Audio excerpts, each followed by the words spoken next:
ഞാൻ നിങ്ങളെ 12-ാമത്തെ വാക്യം, ഞാൻ നിങ്ങളെ സ്നേഹിച്ചിരിക്കുന്നത് പോലെ നിങ്ങളും തമ്മിൽ തമ്മിൽ സ്നേഹിക്കുക എന്നാകുന്നു എൻ്റെ കൽപ്പന. അപ്പോൾ കർത്താവിൻ്റെ കൽപ്പന നമ്മൾ ഓർത്തണം. കൽപ്പന പാലിക്കാനാണല്ലോ നമ്മളെല്ലാം ആഗ്രഹിക്കേണ്ടത്. അതുകൊണ്ട് ആ കൽപ്പന നമ്മൾ ഓർത്തിരിക്കണം. എന്താണ് കൽപ്പന? ഞാൻ നിങ്ങളെ സ്നേഹിച്ചിരിക്കുന്നത് പോലെ നിങ്ങളും തമ്മിൽ തമ്മിൽ സ്നേഹിക്കുക. എൻ്റെ കൽപ്പന എന്നാകുന്നു എൻ്റെ കൽപ്പന. സ്നേഹിതന്മാർക്ക് വേണ്ടി ജീവനെ കൊടുക്കുന്നതിലും അധികമുള്ള സ്നേഹം ആർക്കുമില്ല. ഞാൻ നിങ്ങളെ സ്നേഹിച്ചതുപോലെ എന്ന് പറയുമ്പോൾ അവിടെ അന്തർലീനമാണ്. എന്താണ്? ഞാൻ നിങ്ങളെ സ്നേഹിച്ചത് എൻ്റെ ജീവൻ കൊടുത്താണ്. നിങ്ങൾ മരിക്കേണ്ട സ്ഥാനത്ത് നിങ്ങളുടെ പാപം കൂടെ ഏറ്റെടുത്തുകൊണ്ട് ഞാൻ മരിച്ചു. അതുപോലെ നമ്മൾ സ്നേഹിക്കണം എന്നാണ് ഇവിടെ പറയുന്നത്. ആർക്കുമില്ല. ഞാൻ നിങ്ങളോട് കൽപ്പിക്കുന്നത് ചെയ്താൽ, അതാണ് ഞാൻ കൽപ്പിക്കുന്നത്, അത് നിങ്ങളോട് ചെയ്താൽ നിങ്ങൾ എൻ്റെ സ്നേഹിതന്മാർ തന്നെ. അപ്പോൾ നമ്മൾ നമ്മുടെ സഹോദരങ്ങൾക്ക് വേണ്ടിയിട്ട് ജീവൻ വയ്ക്കാൻ തയ്യാറായാൽ, അങ്ങനെ ഒരു സ്നേഹത്തിലേക്ക് നമ്മൾ വന്നാൽ നിങ്ങൾ എൻ്റെ സ്നേഹിതന്മാർ തന്നെ. യജമാനൻ ചെയ്യുന്നത് ദാസൻ അറിയായതുകൊണ്ട് ഞാൻ നിങ്ങളെ ദാസന്മാർ എന്ന് വിളിക്കുന്നില്ല. ഇത് യജമാനൻ ചെയ്യുന്ന ധാരാളം കാര്യങ്ങളുണ്ട്. ആ ധാരാളം കാര്യങ്ങൾ അവിടുത്തെ ഒരു ദാസൻ അറിയാനൊക്കത്തില്ല. അതുപോലെ നിങ്ങൾക്കും ഞാൻ ചെയ്യുന്ന എല്ലാ കാര്യവും നിങ്ങൾക്ക് അറിയാനൊക്കത്തില്ല. എന്നാൽ അതുകൊണ്ട് ഞാൻ നിങ്ങളെ ഇനി ദാസന്മാരെന്ന് ഇനി പറയുന്നില്ല. ആ ദാസൻ എന്നുള്ള ആ പൊസിഷനിൽ നിന്ന് നിങ്ങൾ മുകളിലേക്ക് വരികയാണ്. അവിടെ പറയുന്നത് ദാസന്മാരെന്ന് ഇനി പറയുന്നില്ല. ഞാൻ എൻ്റെ പിതാവിനോട് കേട്ടതെല്ലാം നിങ്ങളോട് അറിയിച്ചതുകൊണ്ട് നിങ്ങളെ സ്നേഹിതന്മാർ എന്ന് പറയുന്നു. ദാസനാണെങ്കിൽ അവന് യജമാൻ ചെയ്യുന്നത് എല്ലാം കൂടെ അറിയാനൊക്കത്തില്ല. എന്നാൽ സ്നേഹിതന്മാർക്ക് കുറെ കൂടെ അറിയാം. മുഴുവൻ യജമാൻ ചെയ്യുന്നത് മുഴുവൻ അറിയത്തില്ല, പക്ഷെ കുറെ കൂടെ അറിയാൻ പറ്റും. അപ്പം യേശുക്രിസ്തു ചെയ്യുന്ന എല്ലാ കാര്യങ്ങളും കൂടെ നിങ്ങൾക്ക് അറിയാനൊക്കത്തില്ല. പക്ഷേ നിങ്ങളെ ഞാൻ എൻ്റെ സ്നേഹിതന്മാരാക്കിയിരിക്കുന്നതുകൊണ്ട് ഞാൻ എന്താ അത് ചെയ്തതെന്ന് നിങ്ങൾ ചോദിച്ചാൽ ഞാൻ പറഞ്ഞു തരും. അതുകൊണ്ട് ഞാൻ നിങ്ങൾക്ക് വെളിപ്പെടുത്തി തരും. നിങ്ങളെന്നോട് ചോദിക്കും, ഞാൻ എന്നോട് കൂടുതൽ ബന്ധമുള്ളത് കൊണ്ട് നിങ്ങൾ എന്നോട് ചോദിക്കും, ഞാനത് നിങ്ങൾക്ക് വെളിപ്പെടുത്തി തരും. അങ്ങനെ നിങ്ങളെൻ്റെ സ്നേഹിതന്മാരാകും. നിങ്ങളെ സ്നേഹിതന്മാരാക്കി തീർക്കാനാണ് ആഗ്രഹിക്കുന്നത് എന്ന് പറഞ്ഞിരിക്കുന്നു. നിങ്ങൾ എന്നെ തിരഞ്ഞെടുത്തു എന്നല്ല കർത്താവ് പറയുന്നത്. നമ്മൾ കർത്താവിനെ തിരഞ്ഞെടുത്തതല്ല. കർത്താവ് നമ്മളെ തിരഞ്ഞെടുത്തത് കൊണ്ടാണ് നമ്മൾ കർത്താവിനെ അറിയാനായിട്ട് ഇടയായത്. അല്ലെങ്കിൽ നമ്മൾ കർത്താവിനെ അറിയില്ലായിരുന്നു. അവൻ പറയുന്നത് നിങ്ങൾ എന്നെ തിരഞ്ഞെടുത്തു എന്നല്ല, ഞാൻ നിങ്ങളെ തിരഞ്ഞെടുത്തു.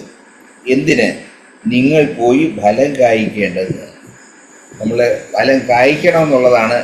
കർത്താവ് നമ്മളെ തിരഞ്ഞെടുത്തപ്പോൾ കർത്താവിൻ്റെ ഹൃദയത്തിലുള്ള ആഗ്രഹം നമ്മൾ പോയി അവന് പകരം നമ്മൾ ഈ ലോകത്തിലായിരിക്കുന്നു, ആക്കി വെച്ചിരിക്കുന്നു. നമ്മൾ ആയിരിക്കുന്ന സ്ഥാനത്ത് ഫലം കായ്ക്കണം എന്നുള്ളതാണ് കർത്താവിൻ്റെ ആഗ്രഹം. കായ്ക്കേണ്ടതിനും നിങ്ങളുടെ ഫലം നിലനിൽക്കേണ്ടതിനും, നിലനിൽക്കുന്ന ഫലം കായ്ക്കണം. അല്ലാതെ പെട്ടെന്ന് നശിച്ചു പോകുന്ന ഫലമല്ല, നിലനിൽക്കുന്ന ഫലം നമ്മൾ കായ്ക്കണം, ആക്കി വച്ചിരിക്കുന്നു. നിങ്ങൾ എൻ്റെ നാമത്തിൽ പിതാവിനോട് അപേക്ഷിക്കുന്നതൊക്കെയും അവൻ നിങ്ങൾക്ക് തരുവാനായിട്ട് തന്നെ. അങ്ങനെ നമ്മൾ ഫലം കായ്ക്കുന്നവരാണെങ്കിൽ നിങ്ങൾ പിതാവിൻ്റെ നാമത്തിൽ ചോദിക്കുന്ന കാര്യം പിതാവ് നിങ്ങൾക്ക് തരും. കാരണം അവൻ ഫലം, ഞാൻ ആഗ്രഹിക്കുന്ന ഫലം കായ്ക്കുന്നുണ്ട്. ഫലം കായ്ക്കേണ്ടതിന് അവന് റിസോഴ്സസ് വേണം. ആ റിസോഴ്സസ് നമുക്ക് അവൻ തരാം എന്നാണ് അവൻ പറഞ്ഞിരിക്കുന്നത്. നിങ്ങൾ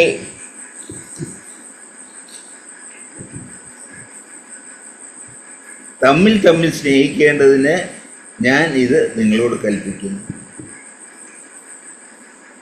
നമ്മുടെ സ്നേഹം എവിടം വരെ ഉണ്ട്? നമ്മൾ പ്രതിഫലേച്ഛ കൂടാതെ മറ്റേ ആള് സ്നേഹിച്ചില്ലെങ്കിലും ഞാൻ സ്നേഹിക്കും എന്നുള്ളൊരു ചിന്ത നമുക്കുണ്ടോ? അതോ അവൻ നമ്മളെ സ്നേഹിക്കുകയാണെങ്കിൽ ഞാൻ പകരം സ്നേഹിക്കും. നമുക്ക് ഈ ദൈവം നമ്മളെ സ്നേഹിച്ചതുപോലെ നമ്മൾ സ്നേഹിക്കണം. ദൈവം നമ്മളെ സ്നേഹിച്ചതിൻ്റെ എക്സ്റ്റൻറ്റ് നമ്മളൊന്ന് ചിന്തിച്ച് നോക്കണം. അവൻ്റെ ഓമന പുത്രനെ, ഒരു മകനേ ഉള്ളൂ, ഏകജാതനെ നമുക്ക് തരുവാനായിട്ട് അവൻ നമ്മളെ സ്നേഹിച്ചു. ഈ ഏകജാതനെ ഈ ലോകത്തിലേക്ക് അയച്ച് അവൻ ക്രൂശുമരണം വഹിച്ചാൽ മാത്രമേ നമുക്ക് നിത്യജീവൻ ഉണ്ടാകുകയുള്ളൂ എന്നുള്ളത് കൊണ്ട്, അതിൽ നിത്യജീവൻ എന്ന് പറയുന്നത് ദൈവത്തിൻ്റെ ജീവൻ. ആ ദൈവത്തിൻ്റെ ജീവൻ നമുക്ക് ലഭിക്കേണ്ടതിന് വേണ്ടിയിട്ട് യേശുവിനെ സ്വന്തം പുത്രനെ ഈ ലോകത്തിലേക്ക് അയക്കാനും അവനെ നിന്ദിക്കപ്പെടാനും ക്രൂശിക്കപ്പെടാനും അനുവദിച്ച ആ സ്നേഹമാണ് യഥാർത്ഥ സ്നേഹം. ആ സ്നേഹം നമ്മളിൽ ഉണ്ടാകണം. അപ്പോൾ നമ്മൾ നമ്മുടെ സഹോദരങ്ങളെ, ചുറ്റുപാടുമുള്ളവരെ എങ്ങനെ സ്നേഹിക്കണം? ഈ യേശു നമ്മളെ സ്നേഹിച്ചതുപോലെ, അല്ലെ ദൈവം നമ്മളെ സ്നേഹിച്ചതുപോലെ സ്വന്തം ഓമന പുത്രനെ നമുക്ക് വേണ്ടിയിട്ട് ലോകത്തിലേക്ക് എറിഞ്ഞു തരാൻ, മനുഷ്യന്റെ ഇഷ്ടം അവൻ്റെ മേൽ ചെയ്യത്തക്കവണ്ണം എറിഞ്ഞു തരാൻ പിതാവാം ദൈവം ഇഷ്ടപ്പെട്ടു. ആ ഇഷ്ടപ്പെട്ട സ്നേഹമാണ് നമ്മളെ കാണിച്ചിരിക്കുന്നത്. ഞാൻ നിങ്ങളെ സ്നേഹിച്ചതുപോലെ നിങ്ങളും അന്യോന്യം സ്നേഹിക്കുക. അവൻ സ്നേഹിച്ചതിന് ശേഷമാണ് പറഞ്ഞത്, ഞാൻ നിങ്ങളെ സ്നേഹിച്ചതുപോലെ നിങ്ങൾ തമ്മിൽ സ്നേഹിക്കേണ്ടതായിരുന്നു. നമ്മളുടെ സ്നേഹം എവിടം വരെ ഉണ്ട്? യേശു സ്നേഹിക്കുന്നത് പോലെ നമുക്ക് സ്നേഹിക്കാനായിട്ട് കഴിഞ്ഞിട്ടുണ്ട്. യേശു സ്നേഹിക്കുന്ന പോലെ സ്നേഹിക്കാനായിട്ട് എനിക്ക് കഴിഞ്ഞിട്ടില്ല. ഇപ്പോഴും അവിടെ ഡെഫിഷ്യൻസിയാണ്, അവിടെ കുറവാണുള്ളത്. നമ്മളോട് പറഞ്ഞിരിക്കുന്നത് യേശു നമ്മളെ സ്നേഹിച്ചതുപോലെ നമ്മൾ സ്നേഹിക്കണം. സ്നേഹിതന്മാർക്ക് വേണ്ടിയിട്ട് ജീവനെ കൊടുക്കുന്നതിനേക്കാൾ വലിയ സ്നേഹം ഇല്ല.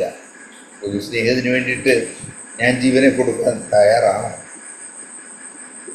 ജീവനെ കൊടുക്കാനുള്ള അവസരം വന്നാൽ ഞാൻ ജീവനെ കൊടുക്കുമോ? ഞാൻ കൊടുക്കുന്നില്ലെങ്കിൽ യേശുവിൻ്റെ സ്നേഹം എന്നിലില്ല. ആ കുറവ് നമ്മൾ കണ്ടിട്ട് കർത്താവെ സ്നേഹിപ്പാൻ,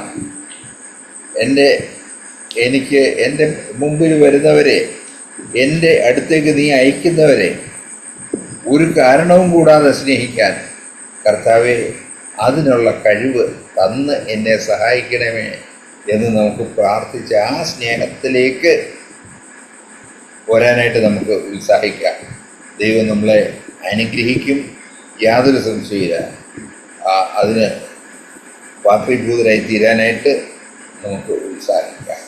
ഞാൻ ചിന്തിക്കാൻ, നമുക്ക് ലോകത്തിലെ എല്ലാ കാര്യങ്ങളും, നമ്മുടെ കാര്യങ്ങളൊക്കെ ഓക്കെ ആയിട്ട് പോകുമ്പം ഒരു സമാധാനം, ആശ്വാസമുണ്ട്. എന്നാൽ കർത്താവ് നമുക്ക് തരാൻ ആഗ്രഹിക്കുന്ന അങ്ങനൊരു കാര്യമാണ്.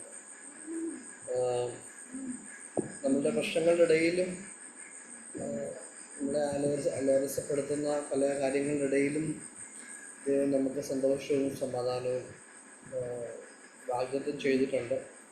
അത് നമ്മളെക്കുറിച്ച് ദൈവം ആഗ്രഹിക്കുന്നുണ്ട്. അതായത് ഞാനിങ്ങനെ വിചാരിക്കാം, ഞാൻ കടന്നുപോയ കഴിഞ്ഞ സമയങ്ങളിൽ കടന്നുപോയ ഒരു സാഹചര്യത്തിൽ പറഞ്ഞാൽ ഇങ്ങനെ ഉള്ളി ഒളിച്ചു പോയൊരു കാര്യമുള്ളെങ്കിലും എൻ്റെ മനസ്സിൽ ഒത്തിരി ബുദ്ധിമുട്ടിച്ചുകൊണ്ടിരുന്നു. ഞാൻ ആ രാത്രിയിൽ ഉറങ്ങാൻ ഒത്തിരി പാടുപെടുമായിരുന്നു. പക്ഷെ അതിന് തലേ ദിവസം പകൽ ദൈവനോട് ഓൾറെഡി ഒരു കാര്യം എൻ്റെ ഉള്ളിൽ ഞാൻ വായിച്ചു പോയൊരു അതിനകത്ത് കൂടെ ദൈവം ഒരു കാര്യം എന്നോട് സംസാരിച്ചത്, everything is from God, everything is, എല്ലാം ദൈവത്തിൽ നിന്നാണ്. എവറിഥിങ് ഈസ് ക്രിയേറ്റഡ്, എല്ലാ സൃഷ്ടിയും ദൈവത്തിൽ നിന്നും ദൈവത്തിനായിട്ടും, from God, by God and through God, അങ്ങനെ ഒരു വാക്കുണ്ടല്ലോ റോമൻസ് 11 ഒരു വാക്യം. അപ്പം ആ ഒരു വാക്യം വളരെ ആവശ്യമായിട്ടാണ് ഞാനത് വായിച്ചതും. അന്ന് രാത്രിയിലാണ് എനിക്ക് ഒരു ചെറിയ ബുദ്ധിമുട്ടുണ്ട്. എനിക്കൊന്നൊരു വെളുപ്പിൽ 2:30 വരെയൊക്കെ ഇങ്ങനെ ഈ ഉറങ്ങാൻ പറ്റാതിരുന്നിരിക്കും. പക്ഷേ എന്നാൽ എൻ്റെ മനസ്സിലൊരു ദൈവം ഒരു സന്തോഷം ഈ ഒരു കാര്യം തന്നത്. അപ്പം ഞാൻ ഇതിനകത്തൊരു പാർട്ടി അല്ല എന്നുള്ളൊരു കാര്യം. അപ്പം ഞാനിപ്പം ഉറങ്ങാതിരിക്കുന്നു, ഈ വിഷയം എന്നെ അലോസരപ്പെടുത്തുന്നതോ, I mean it's not going to worry me. എനിക്ക് ഇതന്നെ ബുദ്ധിമുട്ടിക്കത്തേ ഇല്ല എന്നുള്ളൊരു കാര്യം എൻ്റെ മനസ്സിൽ ദൈവം ഒരു ഉറപ്പായിട്ട് വന്നു. എൻ്റെ ഉള്ളിൽ ആ കഥ പറഞ്ഞ് ഞാൻ ഇങ്ങനെ വിചാരിച്ച കർത്താവേ, ഞാൻ എന്നെ സമ്പൂർണ്ണമായിട്ട് അവരുടെ മുമ്പിൽ വെച്ചതാണ്. പിന്നെ എനിക്കിതിനെപ്പറ്റി ആകുലപ്പെടേണ്ടതായിട്ടൊരു കാര്യമില്ല. അങ്ങനെ ടോട്ടലി വാങ്ങിച്ചിട്ടുണ്ട് ഈ ദൈവം. കർത്താവ് ഞാൻ പൂർണ്ണമായിട്ടും അവിടുത്തേതാണ്. പിന്നെ അങ്ങനൊരു ആളിനെ, എന്നെ സംബന്ധിച്ച് നാളെ ഞാൻ എക്സ്പെക്ട് ചെയ്യുന്ന പോലെ വരുമോ അല്ലെ അതുപോലെ വരാതിരിക്കുമോ, ഇറ്റ്സ് അപ് ടു ഗോഡ്.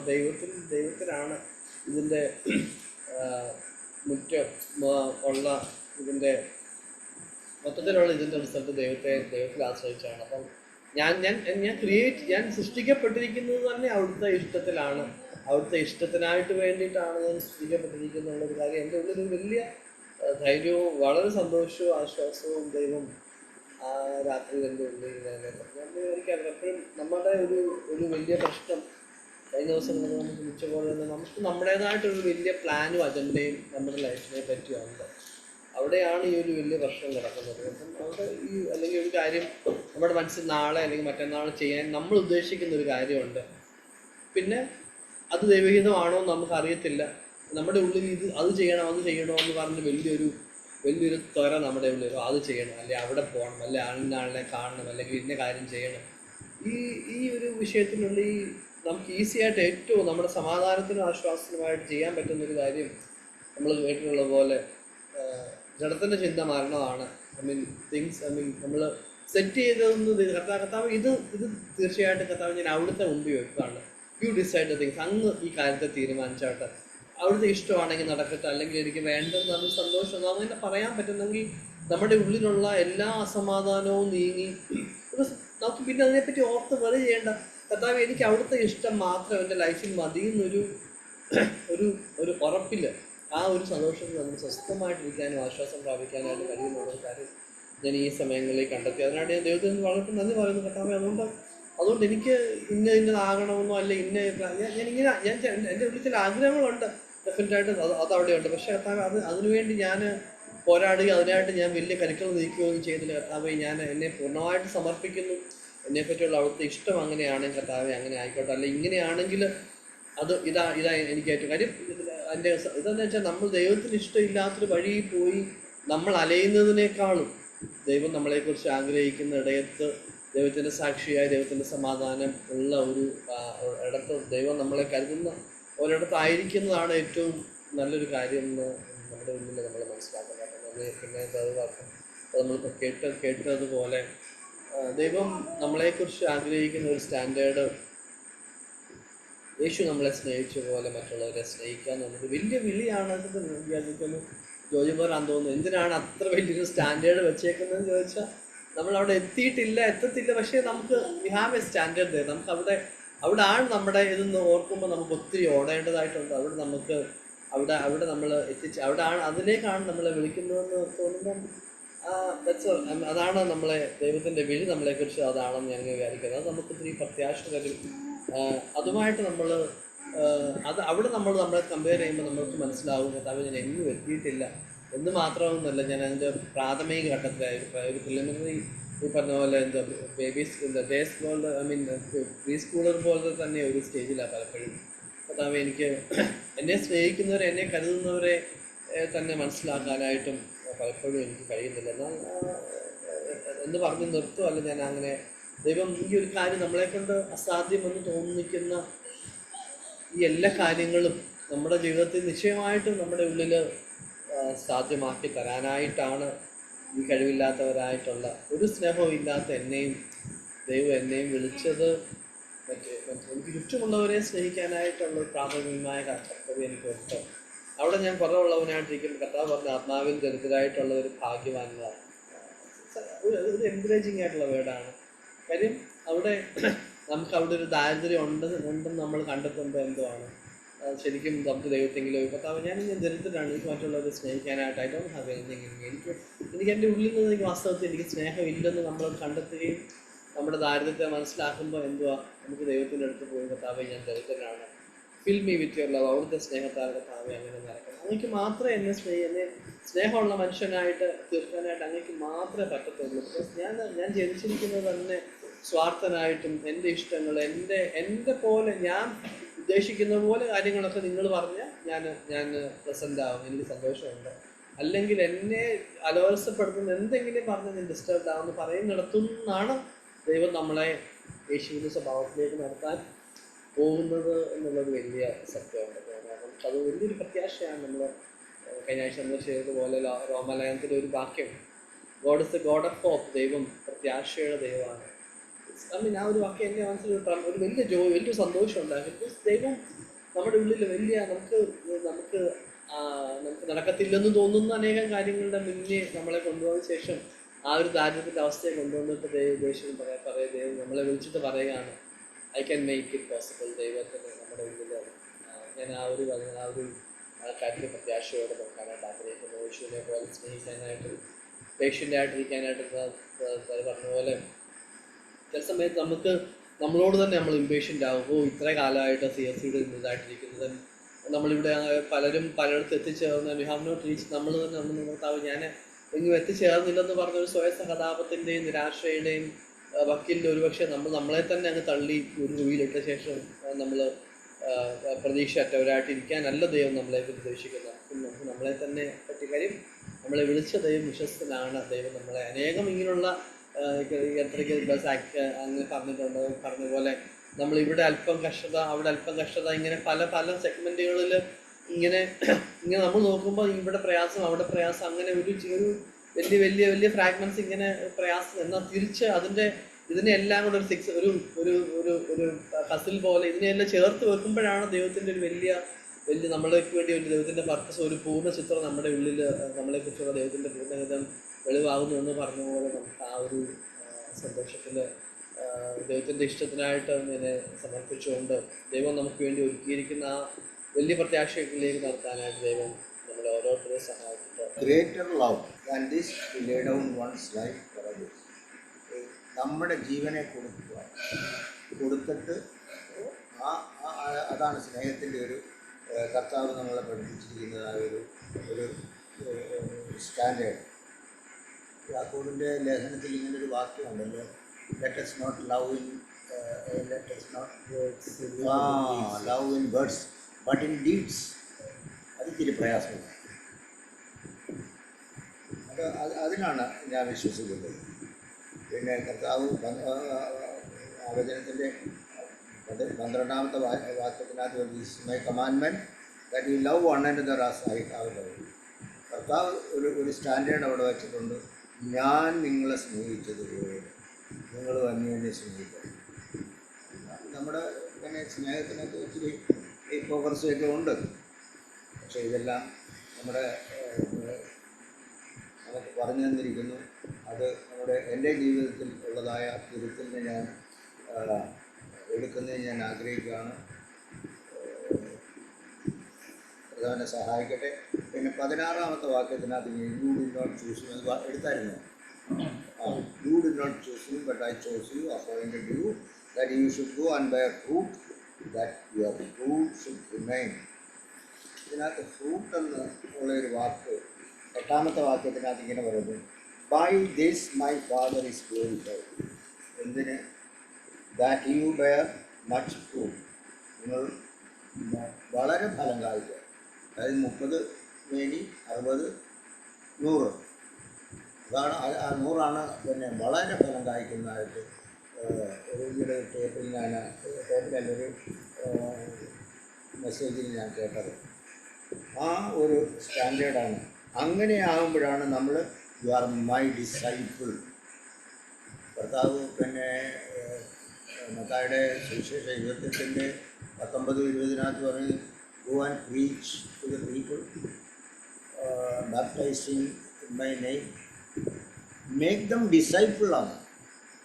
അതാണ് ആ വാക്യം വായിക്കുന്നത്. എടുത്തല്ലോ അവിടെ അല്ല, ഇല്ല, 28-19-20 അതാ ആ ഒരു ഡിസൈപ്പിൾസിൻ്റെ ഒരു ലക്ഷണമാണ് ഇവിടെ പറയുന്നത്.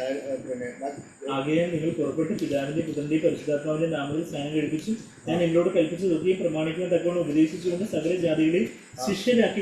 ശിഷ്യരാ ഡിസൈപ്പിൾസ് എന്ന് പറയുന്ന ശിഷ്യർ. ആ ശിഷ്യർക്കുള്ള ഒരു കടമയാണ് ഫലം പുറപ്പെടുവിക്കുന്നത്. ഇങ്ങനെയുള്ള ഒരു ജീവിതത്തിലേക്കാണ് കർത്താവ് വെച്ചിരിക്കുന്നത്. സകലം പറഞ്ഞുകൊണ്ട് പലപ്പോഴും നമ്മൾ ആഗ്രഹിക്കുന്ന ദൈവവചനത്തിൽ പറഞ്ഞിരിക്കുന്ന രീതിയിലൊന്നും നടക്കുന്നില്ല. അത് നടത്തണം.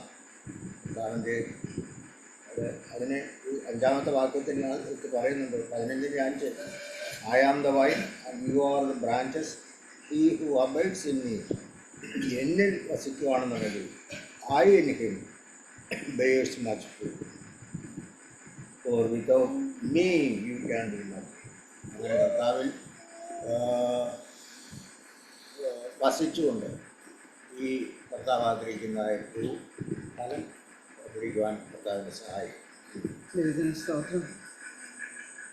പിന്നെ ഈ യോഹന്നാൻ്റെ സുവിശേഷത്തിലാണ് കർത്താവിൻ്റെ കൽപ്പനകൾ അനുസരിക്കുന്നതിനെക്കുറിച്ച് വളരെ പ്രാധാന്യം കൊടുത്ത് 14-ാം അധ്യായത്തിൽ നമ്മൾ ഒത്തിരി കേട്ടു. നിങ്ങൾ എന്നെ സ്നേഹിക്കുന്നുവെങ്കിൽ എൻ്റെ കൽപ്പനകൾ പ്രമാണിക്കും.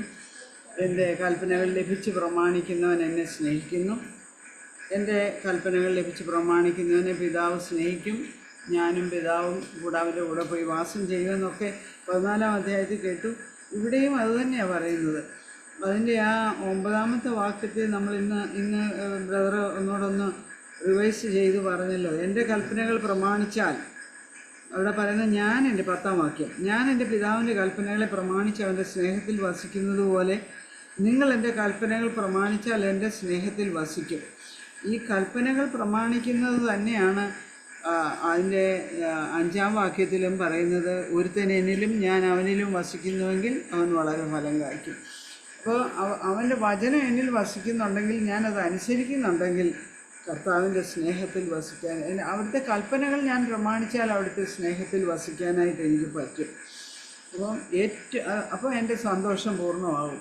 ഇപ്പോൾ ലോകത്തിലെ ഹാപ്പിയസ്റ്റ് മാൻ എന്ന് പറയുന്നത് ദൈവത്തിൻ്റെ കൽപ്പനകൾ, യേശു കർത്താവ് എനിക്ക് തന്നിരിക്കുന്ന കൽപ്പനകൾ, പിതാവിൻ്റെ കൽപ്പന പുത്രൻ അനുസരിച്ചതുപോലെ യേശു കർത്താവിൻ്റെ കൽപ്പനകൾ ഞാൻ അനുസരിക്കുമെങ്കിൽ എനിക്ക് ഏറ്റവും സന്തോഷമായിരിക്കും. പിന്നെ ഈ പറഞ്ഞ പോലെ സങ്കടത്തിനൊന്നും കാര്യമില്ല, നിരാശയ്ക്കൊന്നും കാര്യമില്ല.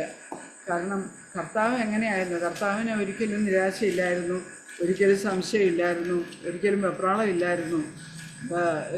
വള്ളത്തിൽ തിരമാല അടിച്ച് ബോട്ടിനകത്ത് കയറി വള്ളം മുങ്ങാറായപ്പോഴും കർത്താവ് തലവണ വെച്ച് ഉറങ്ങുമായിരുന്നു.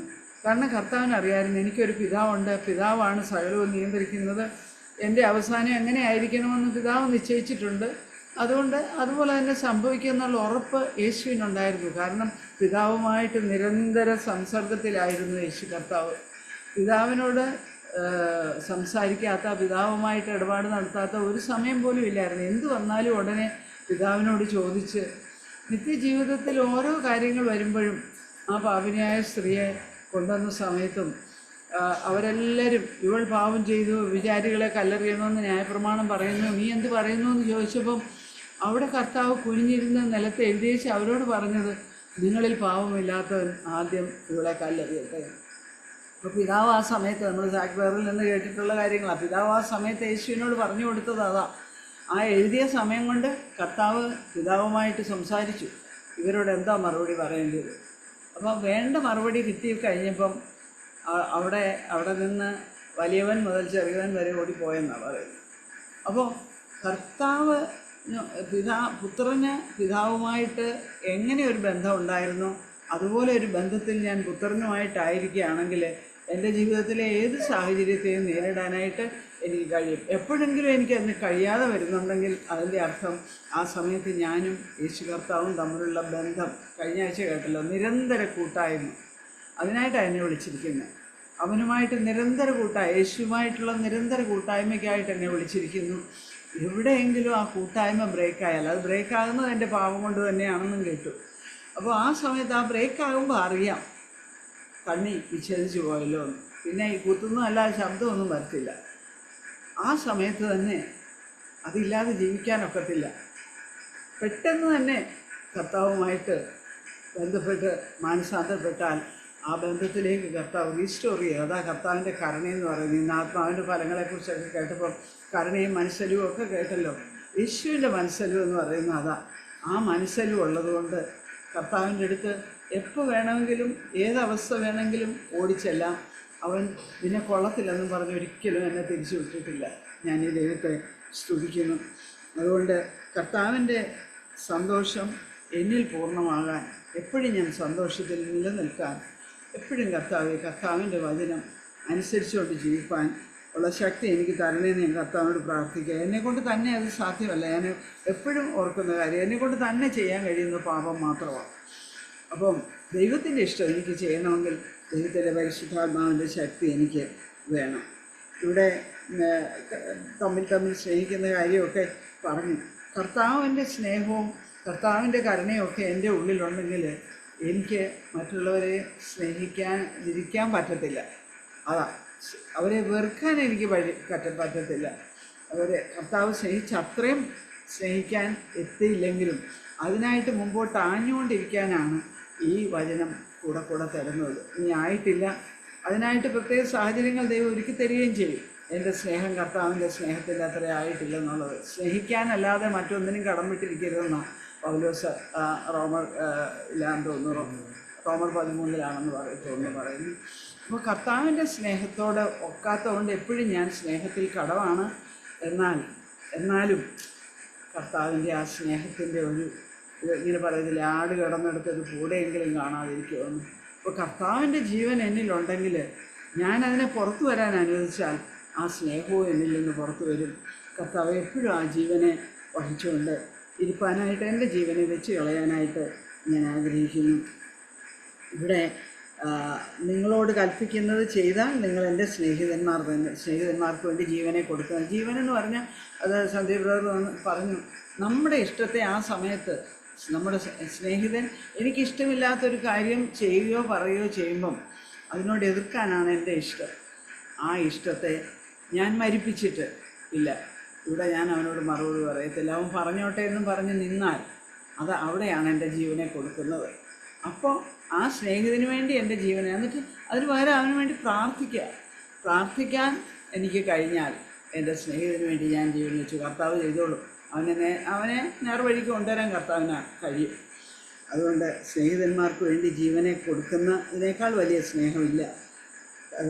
ആ കാര്യം ഞാൻ ചെയ്യുകയാണെങ്കിൽ നിങ്ങൾ എൻ്റെ സ്നേഹിതന്മാർ തന്നെ. കർത്താവ് ചെയ്ത പോലെ ഞാനും ചെയ്താൽ ഞാൻ കർത്താവിൻ്റെ സ്നേഹിതയാണെന്നാണ് പറഞ്ഞത്. അപ്പോൾ സ്നേഹിതൻ എന്ന് പറയുമ്പം നമ്മളൊരു പാട്ടി പാടുമല്ലോ, what a friend we have in Jesus. എന്തു നല്ലോർ സഖി യേശു, പാപദുഃഖം വഹിക്കും, എല്ലാം യേശുവോട് ചൊന്ന് ചൊല്ലിയിടാം. യേശുവിനോട് പോയി ചൊല്ലിയിടാം. അപ്പോൾ ആ ഒരു സ്നേഹിതൻ, മറ്റാരോടും പറയാൻ പറ്റാത്ത കാര്യം പറയാൻ പറ്റുന്ന ഒരാളാണ് യേശു. സ്വന്തം ഭർത്താവിനോട് പോലും പറയാൻ പറ്റാത്തൊരു കാര്യം എനിക്ക് എൻ്റെ കർത്താവിനോട് പോയി പറയാം. ഒരുപക്ഷെ ഭർത്താവിന് മനസ്സിലായില്ലെന്നിരിക്കും, അല്ലെങ്കിൽ ഞാൻ ഒറ്റയ്ക്കായിരിക്കുന്ന സമയത്തായിരിക്കും. അപ്പോൾ കർത്താവിനെ വിളിച്ച്, കർത്താവ് എൻ്റെ അവസ്ഥ ഇതാണ്, എന്നെ സഹായിക്കണമെന്ന് പറഞ്ഞാൽ അപ്പം എനിക്ക് സഹായം കിട്ടുന്നത് ഞാൻ കണ്ടിട്ടുണ്ട് സഹോദരന്മാരെ. അതുകൊണ്ട് എപ്പോഴും ചെന്ന് എന്ത് കാര്യവും പറയാൻ പറ്റുന്ന ഒരു സ്നേഹിതനാണ് യേശു കർത്താവ്. അതിനായിട്ട് യേശു കർത്താവ് പറഞ്ഞതുപോലെ തന്നെ കർത്താവ് സ്നേഹിതന്മാർക്ക് വേണ്ടി ജീവനെ കൊടുത്ത് കർത്താവിൻ്റെ സ്നേഹിതയായിട്ട് ആയുഷ്കാലം മുഴുവനായിരിക്കാനായിട്ട് ഞാൻ ആഗ്രഹിക്കുന്നു. അതിനായിട്ട് ഞാൻ എന്നെ സമർപ്പിക്കുന്നു. അതുപോലെ ബ്രദർ പറഞ്ഞല്ലോ, നിൻ്റെ യജമാനൻ ചെയ്യുന്നത് ദാസൻ അറിയായതുകൊണ്ട് ഞാൻ നിങ്ങളെ ഇനി ദാസന്മാർ എന്ന് വിളിക്കുകയില്ല. എൻ്റെ പിതാവിനോട് കേട്ടതെല്ലാം നിങ്ങളോട് അറിയിച്ചതുകൊണ്ട് നിങ്ങളെ സ്നേഹിതന്മാർ എന്ന് പറഞ്ഞിരിക്കുന്നു. ഇപ്പോൾ വീട്ടിൽ വരുന്ന ജോലിക്കാരോട് എൻ്റെ അപ്പൻ എന്നോട് പറഞ്ഞിരിക്കുന്ന കാര്യമൊന്നും പറയേണ്ട കാര്യമില്ല. പല കാര്യങ്ങളും ഞാനും എൻ്റെ ഭർത്താവും കൂടെ പറയുന്ന കാര്യങ്ങളോ അവരോട് തീരുമാനിച്ചിരിക്കുന്ന കാര്യങ്ങളോ അവരോട് പറയേണ്ട കാര്യമില്ല. പക്ഷേ എൻ്റെ അപ്പൻ എന്നോട് പറഞ്ഞതോ അല്ലെങ്കിൽ എൻ്റെ ഭർത്താവ് എന്നോട് പറഞ്ഞതോ ചിലപ്പോൾ അത്രയും അടുത്ത ഒരു സ്നേഹിതൻ അല്ലെങ്കിൽ സ്നേഹിത വന്നാൽ അവളോട് ചിലപ്പോൾ ഷെയർ ചെയ്തെന്നിരിക്കും.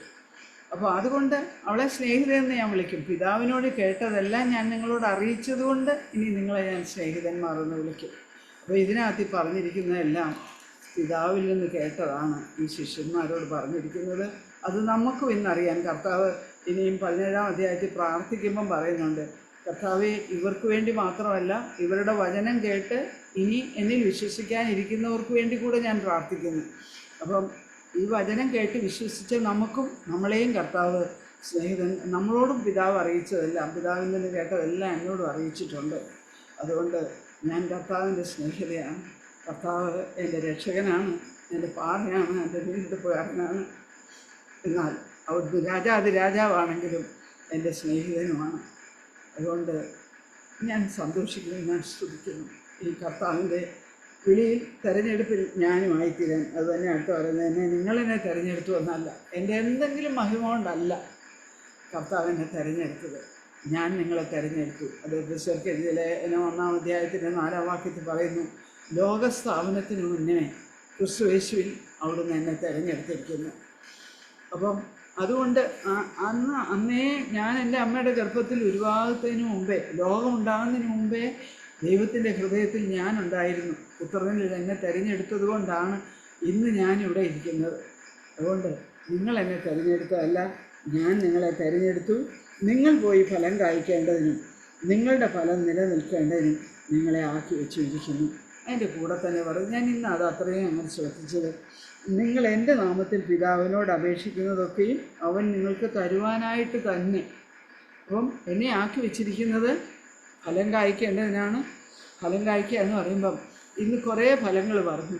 അപ്പോൾ അതിൽ എനിക്ക് കരുണയുണ്ടെങ്കിൽ, എനിക്ക് മനസ്സിലും ഉണ്ടെങ്കിൽ, എൻ്റെ സഹോദരനോ സഹോദരിയോ കഷ്ടം അനുഭവിക്കുമ്പം അവർക്ക്, എനിക്ക് വേറെ ഒന്നും ചെയ്യാൻ പറ്റിയില്ലെങ്കിൽ അവർക്ക് വേണ്ടി പ്രാർത്ഥിക്കാൻ എൻ്റെ ഹൃദയത്തിലൊരു ഭാരം ഉണ്ടാകും. ആ ഫലം കായ്ക്കാൻ ഫലം കായ്ക്കുമ്പോൾ ഞാൻ പിതാവിനോട് അപേക്ഷിക്കുന്നത് പിതാവ് സാധിച്ചു തരും. അവർക്ക് വേണ്ടി പ്രാർത്ഥിക്കുമ്പം കർത്താവിൻ്റെ സമയത്ത് അത് നിവർത്തിക്കും. പക്ഷേ മുടങ്ങാതെ, മടുത്തു പോകാതെ പ്രാർത്ഥിക്കാൻ കർത്താവ് പറഞ്ഞിട്ടുണ്ട്. അപ്പം എൻ്റെ അപേക്ഷയൊക്കെ പിതാവ് കേൾക്കാൻ വേണ്ടിയാണ് അവിടെ നിന്ന് എന്നെ ആക്കി വെച്ചിരിക്കുന്നത്. അതുകൊണ്ട് പ്രാർത്ഥിക്കാൻ സമയം എടുത്ത് നമ്മുടെ ഒരവയവം കഷ്ടം അനുഭവിക്കുന്നെങ്കിൽ ശരീരത്തിലുള്ള എല്ലാ അവയവങ്ങളും കഷ്ടപ്പെടുന്നു. അപ്പോൾ ആ കഷ്ടപ്പെടുന്ന ആ അവയവത്തിന് വേണ്ടി പ്രാർത്ഥിക്കാൻ, ആ പ്രാർത്ഥന കർത്താവ് അതിന് ഫലം തരും. അതിന് ഇല്ലാതെ പോകത്തില്ല, അല്ലെങ്കിൽ കർത്താവ് ഇങ്ങനെ പറയത്തില്ലായിരുന്നു. പക്ഷെ ഞാൻ ചോദിക്കുന്ന സമയത്തോ ഞാൻ നിശ്ചയിക്കുന്ന സമയത്തോ അല്ല, കർത്താവിൻ്റെ സമയത്ത് അത് ചെയ്യും. അതുകൊണ്ടാണ് വീണ്ടും പറയുന്നത്, നിങ്ങൾ തമ്മിൽ സ്നേഹിക്കേണ്ടതിന് ഞാനിത് നിങ്ങളോട് കൽപ്പിക്കുന്നു. അപ്പോൾ ഈ കാര്യങ്ങൾ ഇത്രയും പറഞ്ഞത് നിങ്ങൾ തമ്മിൽ സ്നേഹിക്കേണ്ടതിനാണ്. കർത്താവെ അവിടുത്തെ ആ സ്റ്റാൻഡേർഡിൻ്റെ സ്നേഹത്തിലായി തീരുവാനും, അതേ കർത്താവെ സ്വന്തം പ്രാണനെ വെച്ച് സഹോദരങ്ങളെ സ്നേഹിപ്പാനും തക്കവണ്ണം എന്നെ അവിടുത്തെ ആത്മാവിനാൽ നിറയ്ക്കണമെന്ന് ഞാൻ പ്രാർത്ഥിക്കുന്നു. കർത്താവ് എന്നെ സഹായിക്കുമെന്ന് ഞാൻ വിശ്വസിക്കുന്നു. ആമേൻ.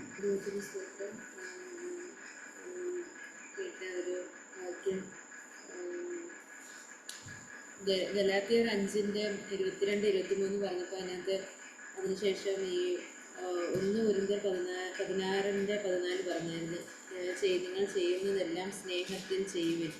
Let all that you do be done in love. അപ്പം ഒരു കാര്യം ഞാൻ എൻ്റെ ജീവിതത്തിൽ തന്നെ കാണുമായിരുന്നു. പലപ്പോഴും പല കാര്യങ്ങളും അത് ചെയ്യുന്നുണ്ട്. ഒരുപാട് കാര്യങ്ങൾ ചെയ്യുന്നതിൻ്റെ പ്രശ്നം എന്ന് വെച്ചാൽ ചെയ്ത് വരുമ്പോൾ അവസാനം നമ്മൾ എന്തൊക്കെയോ ചെയ്തു എന്നുള്ള ഒരു വല്ലാത്ത ഒരു, എസ്പെഷ്യലി ഒന്നും ചെയ്യാത്തവർക്ക് കുറച്ചും കൂടെ ഒക്കെ താഴ്മ കാണും. പക്ഷേ ചെയ്യുന്നവർക്കായിരിക്കും കൂടുതൽ നിഗളം വരുന്നത്. അപ്പം അവിടെ പലപ്പോഴും ഈ നിഗളത്തിലോട്ട് പോയി കഴിഞ്ഞാൽ പിന്നെ നമ്മൾ എപ്പോഴും ഈ ഒരു ഹൈറ്റിൽ നിൽക്കുന്ന ആൾക്ക് എപ്പോഴും വീഴാനുള്ള ഒരു ടെൻഡൻസി ഉണ്ടെന്ന് പറയുന്ന പോലെ. അതേസമയം താഴെ ഇരിക്കുന്ന ആൾക്ക് ഒരിക്കലും ആ ഒരു ടെൻഡൻസി, മീൻസ് നമ്മളിപ്പം ഒരിടത്ത് കിടക്കുകയാണെന്നുണ്ടെങ്കിൽ എന്തായാലും നമ്മൾ വീഴത്തില്ലല്ലോ. പക്ഷേ നമ്മൾ ആ ഒരു കാര്യം എപ്പോഴും ആ ഒരു താഴ്മയിൽ തന്നെ ഇരിക്കാനായിട്ട് ഇന്ന് എനിക്ക് ഏറ്റവും ടച്ചിങ്ങായിട്ട് തോന്നി അതാണ്. നമ്മൾ ഈ സ്നേഹം, സന്തോഷം, സമാധാനം, love, joy, peace, patience, kindness, goodness, faithfulness, gentleness, self control, അത്രയും കാര്യങ്ങളും കർത്താവിൻ്റെ ജീവിതത്തിൽ ഉണ്ടായിരുന്നു. അപ്പം അത് ശരിക്കും കർത്താവ് താഴ്മയിൽ ഇരുന്നത് കൊണ്ടാണ് അത് കർത്താവിൻ്റെ ലൈഫിലുണ്ടായിരുന്നത്. എപ്പോഴും ഇപ്പം ബിജുളാൻറ്റി പറഞ്ഞ എപ്പോഴും പിതാവിനെ തന്നെ നോക്കിക്കൊണ്ടിരുന്ന പിതാവിനെ ആ ഒരു ഡിപ്പെൻഡൻസ്, ഹെൽപ്ലെസ് ഡിപ്പെൻഡൻസ്, ആ ഒരു ഓരോ നിമിഷവും എനിക്ക് സ്വന്തമായിട്ട് ഓരോ ഡിസിഷൻ മേക്കിങ്ങും പല പല കാര്യങ്ങളും ഇപ്പം അത് തന്നെ ഞാൻ ഈ പിള്ളേരുടെ സ്കൂളും കൂടെ തുടങ്ങിയപ്പോൾ ഭയങ്കര തിരക്കാണ്. അപ്പം നമ്മൾ ചെറുതായിട്ട് എന്തെങ്കിലും ഒരു മിനിറ്റ് പോലും നമുക്ക് കളയാനില്ലാത്ത പോലെ രാവിലെ അത് എണ്ണീറ്റ് ഒരു 8:30 ആവുന്നത് അറിയത്തില്ല. അത് കഴിഞ്ഞിട്ട് എനിക്ക് ജോലിക്ക് വേണം. അതിനുശേഷം വീട്ടിൽ വന്നാൽ പോലും അടുത്ത ദിവസം വീണ്ടും ആ ഒരു 8:30-ക്ക് വീണ്ടും സ്കൂളുണ്ട്. അപ്പോൾ നമ്മൾ അതുപോലെ വെൽ പ്ലാൻഡ് ആയിട്ട് നമ്മൾ പോയില്ല എന്നുണ്ടെങ്കിൽ ചെറുതായിട്ട് പോലും നമ്മൾ നമ്മളുടെ ഇഷ്ടം അവിടെ ചെയ്യുകയാണെന്നുണ്ടെങ്കിൽ പല കാര്യങ്ങളും അവിടെ താറുമാറാകുന്ന കാര്യം. അപ്പം ഞാൻ കഴിഞ്ഞ ദിവസങ്ങളെല്ലാം പ്രാർത്ഥിക്കുന്ന കാര്യമാണ്, Lord show me what to do next, what to do. എനിക്ക് ഒരുപാട് കാര്യങ്ങൾ ചെയ്യണമെന്ന് എൻ്റെ സ്വയബുദ്ധിയിൽ തോന്നുന്നത് പലതും എനിക്ക് ചെയ്യാനുണ്ട്. പക്ഷേ ചിലപ്പം വെറുതെ ഇരിക്കുന്ന അങ്ങോട്ടും ഇങ്ങോട്ടും ഇപ്പം രാത്രിയിൽ ഉറങ്ങാൻ നേരത്ത് എന്താ വെറുതെ ഇങ്ങനെ പാത്രം കഴുകി സമയം കളഞ്ഞിരിക്കുക. അത് രാവിലെ വേണമെങ്കിലും കഴുകാമെന്നേ ഉള്ളൂ. പക്ഷേ ശരിക്കും അന്നേരം അത് നമ്മളുടെ ആ ഒരു ബുദ്ധിയിൽ തോന്നുന്നത് പലതും ചെയ്യാൻ വേണ്ടിയിട്ടല്ല. ദൈവം സന്ദീപേട്ടൻ പറഞ്ഞപ്പോൾ അവർ അപ്പോയിൻറ്റ് ചെയ്ത് വിട്ടേക്കുക. നമ്മൾ ഓരോരുത്തരെയും ദൈവം അപ്പോയിൻറ്റ് ചെയ്ത് ഓരോ സ്ഥലത്താക്കിയേക്കും നമുക്ക് തോന്നുന്നതെല്ലാം ചെയ്യാൻ വേണ്ടിയിട്ടല്ല. മറിച്ച് കർത്താവ് ഓരോ സമയത്തും ഓരോന്ന് ചെയ്യാനായിട്ട് ആഗ്രഹിക്കുന്നു. കർത്താവിൻ്റെ സമാധാനത്തിലിരുന്ന്, ഒരു സ്നേഹത്തിലിരുന്ന്, സന്തോഷത്തിലിരുന്ന് ചെയ്യാനായിട്ടാണ് ആഗ്രഹിക്കുന്നത്. അപ്പോൾ അതിനായിട്ട് ഞാൻ ഓരോ നിമിഷവും കർത്താവിനായിട്ട് ഏൽപ്പിച്ചു കൊടുക്കണം. എൻ്റെ കണ്ണാവട്ടെ, കൈയാവട്ടെ, കാലാവട്ടെ, എന്ത് നോക്കണം, എന്ത് കാണണം, എന്ത് കേൾക്കണം, അതെല്ലാം കർത്താവിനായിട്ട് ഏൽപ്പിച്ചു കൊടുക്കണം. ഓരോ സെക്കൻഡും കർത്താവിൻ്റെ ഇതാണ്. ഇന്ന് കർത്താവിൻ്റെ എല്ലാം എനിക്ക് തന്നു. എന്നിട്ട് ഞാനിപ്പോഴും എനിക്ക് തോന്നുന്ന എല്ലാം ചെയ്തുകൊണ്ടിരിക്കുക. അതെല്ലാം ക്രിസ്തീയ ജീവിതം. മറിച്ച് എനിക്ക് സ്വന്തമായിട്ട് പലതും ചെയ്യാൻ പറ്റും. പക്ഷേ അതെല്ലാം ചെന്ന് അവസാനിക്കുന്നത് ചിലപ്പോൾ ഇതുപോലെ ഒരു ദേഷ്യത്തിലോ ഒരു പൊട്ടിത്തെറിയിലോ ആയിരിക്കും. പക്ഷേ കർത്താവിൻ്റെ സ്നേഹത്തിൽ നിലനിന്ന് ചെയ്യുന്ന കാര്യങ്ങൾ സഗ്ഗറിന് ജസ്റ്റ് ഒരു എക്സാമ്പിളും കൂടെ ഞാൻ ഓർക്കുക. ഒരു കേക്ക് ഡിസ്ട്രിബ്യൂട്ട് ചെയ്തപ്പം പലർക്കും അത് നല്ല ടേസ്റ്റി കേക്കാണെന്ന് പറഞ്ഞപ്പോൾ ഇത് ഞാനല്ല ഉണ്ടാക്കിയത്, വേറൊരാളാണ് ഉണ്ടാക്കിയതെന്ന് പറഞ്ഞു. അപ്പം ആ ആൾക്കാണ് ഗ്ലോറി. അപ്പോൾ എൻ്റെ ജീവിതത്തിൽ നല്ല നല്ല കാര്യങ്ങൾ, ഫലങ്ങൾ, നല്ല കാര്യങ്ങളുണ്ടെങ്കിൽ അവിടെ കർത്താവിൽ നിന്ന് വന്നതാണെന്നുണ്ടെങ്കിൽ എനിക്ക് അവിടെ ഒരു പ്രൈഡും എനിക്കവിടെ ഒരു ഇതും കാണത്തില്ല. മറിച്ച് അവിടെ കർത്താവിൻ്റെ നാമമായിരിക്കും ബന്ധപ്പെടുന്നത്. കാരണം എൻ്റെ നാച്ചുറലായിട്ടുള്ളൊരു സ്വഭാവം എനിക്കും അറിയാൻ പറ്റും. കൂടെ ഉള്ളവർക്കും ഏറ്റവും കൂടുതൽ കാണുന്നത് നമ്മുടെ വീട്ടിലുള്ളവരായിരിക്കുമല്ലോ.